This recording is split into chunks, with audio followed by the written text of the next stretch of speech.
pay your admission fee.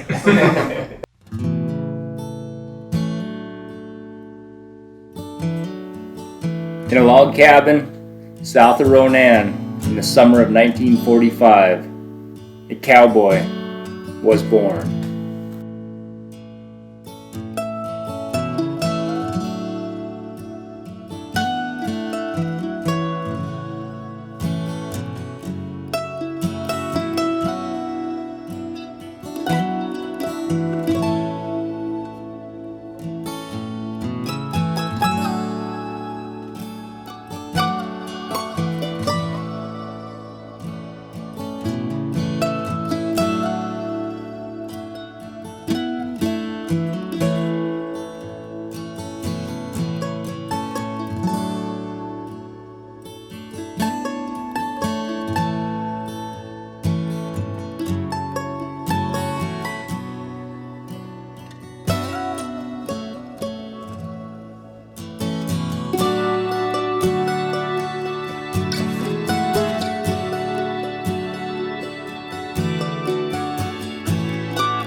We moved to Martin City, and 2.5, 3 years later, something like that, went up to, during the Hungry Horse Dam, Dad went up there. And he stayed there till after the dam. An outfitter named Sam Wicker had a thing there, and he had stock on the remount. And some others brought in a lot of horses on there, and they, Dad knew them. I didn't know him at all. And a guy named Howdy Salloway, he's an old Indian. He and I were the only ones that rode the full distance. Big arm, all the way to Spotted Bear. And it would be a steady trot all day long. Well, it was 2 days to Martin City, and then laid over and rested one day there. Then from there you went 56 miles up to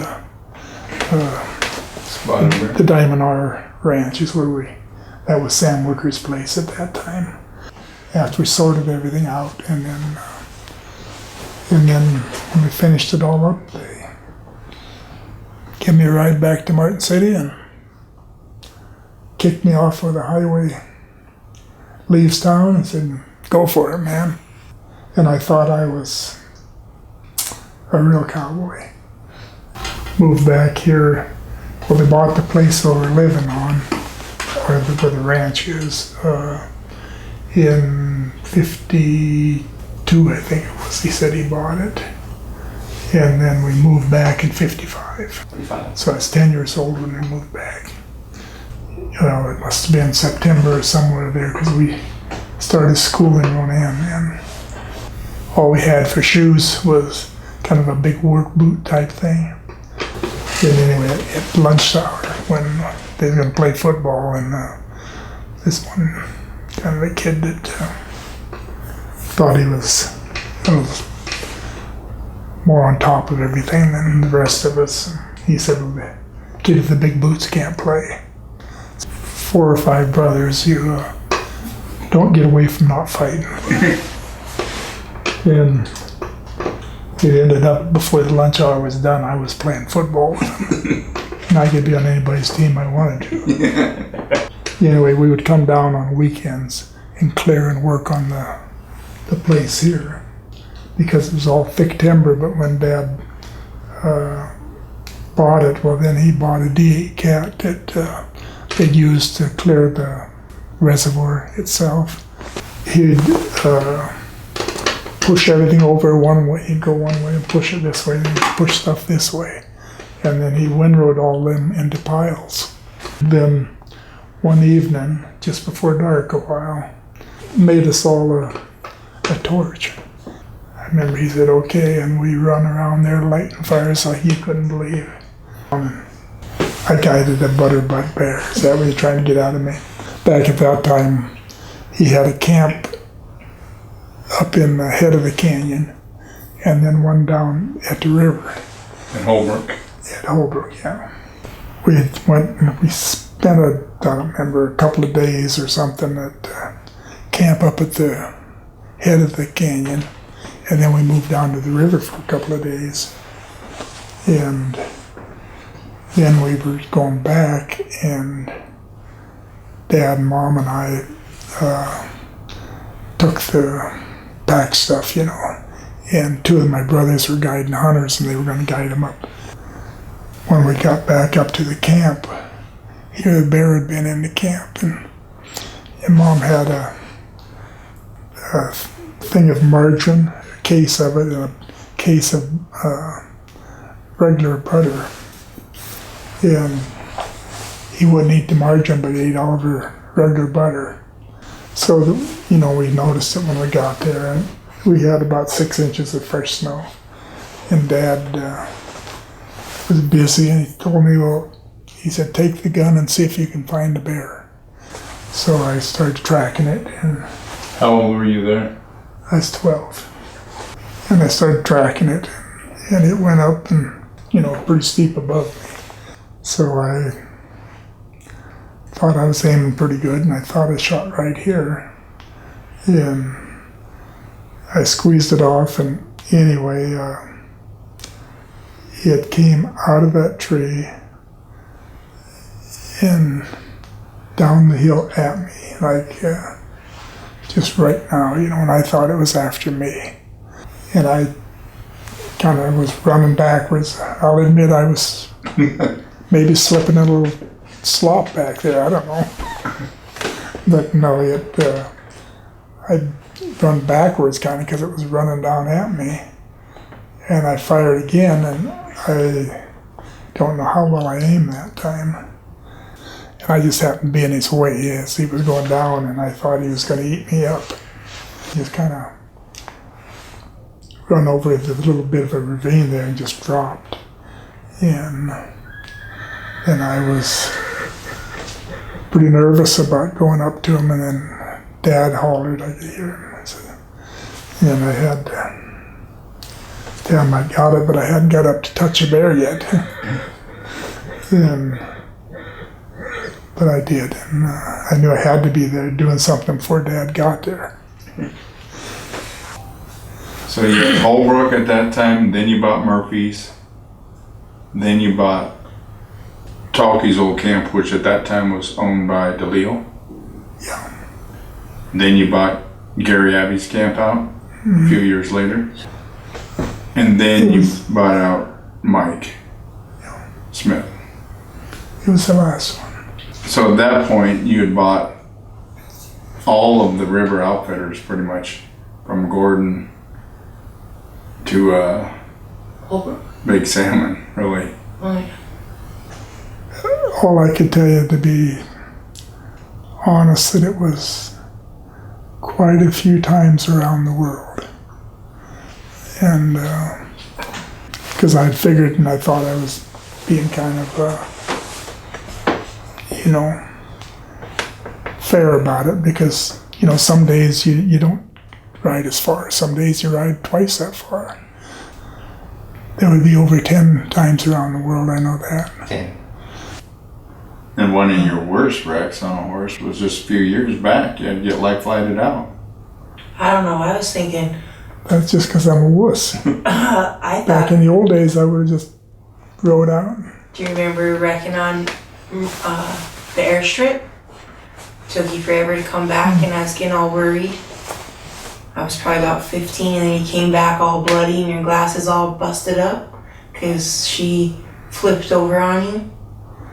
Running faster than I need to. And You hurt your ribs. You were limping. The horse was limping, and you came walking and leading her all bloody and limping. well, we were both alive, though. One of the worst ones there was coming down Holbrook. It would have been like 2005 or something.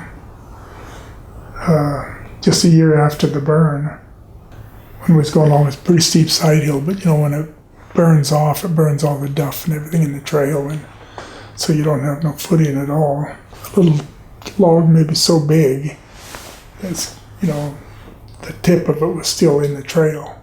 It just happened to hook on something, and it moved it as they went by, and it just come shooting down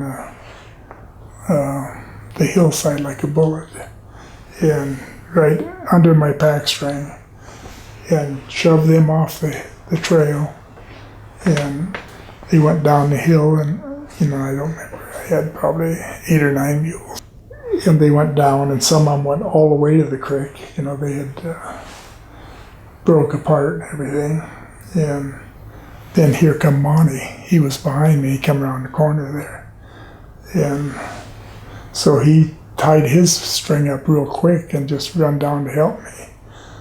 And we were working on my stuff, and all of a sudden, here comes his whole string. And, they got tangled up some way, and they come rolling down the thing right there too. And so we had 12 to 15 loads of stuff down the hill, between the two pack strings. And it was like 100 degrees. And anyway, we was trying to get them up there, and I was about played out, and we carry the packs on your hands and knees through that dusty junk, because just kind of put them on your thing and keep crawling up the hill with them. When we got to the top, I kept thinking, or before we even got to the top, I said, if we can make it over the top, we can make it in. But I didn't know if we could make it, right at the top, it gets kind of flat, and you have to go through a few little rolly things. And then once you start on the downhill push, well then your horse can push a lot more snow, So we was able to make it though. But like I said, Roger tried to come around so I could help my horse break trail, and he couldn't even get around. He couldn't get his horse to go through it. And he's on a pretty good horse, really. But let's face it, the old man knows how to pick his horse. How much snow do you think you were pushing through? Well, I think there was over 5 foot of fluffy snow right there. Wasn't and you guys were going in on that? Yeah, it was going in. Yeah. And you know what? The biggest I've ever caught's maybe that big. And we were out fishing, Monty and Matt and I. Wasn't it you and Matt? Mm-hmm. And we were waiting for dinner. Katie and my little lovely wife were fishing, and she started squealing, holding up this. I was. Huh? I was, huh? Yeah. How big was it now? I don't know. At least if you know. You want to see your hands again. How big was it, Tim? Show him again, he said. Well, they're that big because you feed them diamonds at that lake, don't you? And I told the boys, that's not no fish. She didn't catch one that big. But she did. Met a lot of real fine people, really. And we've had lots of good repeat customers that, And some are lifelong friends, yeah. like Mario, Smitty. Some of them have been, even like the Williamsons and stuff. They were 4 generations of family members coming. And they're still coming. I mean, they're grandsons of Sonny and them, Yeah, it isn't all about hunting. It's about the whole experience and everything else.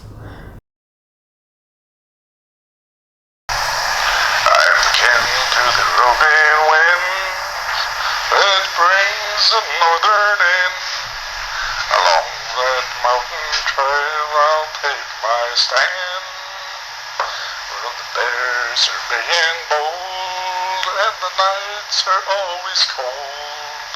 But I'll get by as long as I can pack that mule, manage that gear, dream of a family that I love so dear. I've got me a home, I've got me a wife, but I'll be a doggone packer all of my life. Well, I'm up at the break of dawn, and I throw the saddles on. Seems somehow my work is never through. When I get done at night, all the stars are big and bright.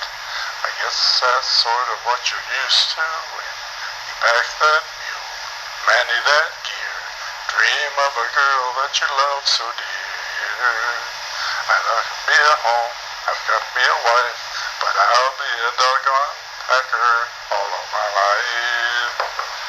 Well, the hot, dry winds may blow, you'll see me in the rain and snow, with just an old campfire to keep me warm.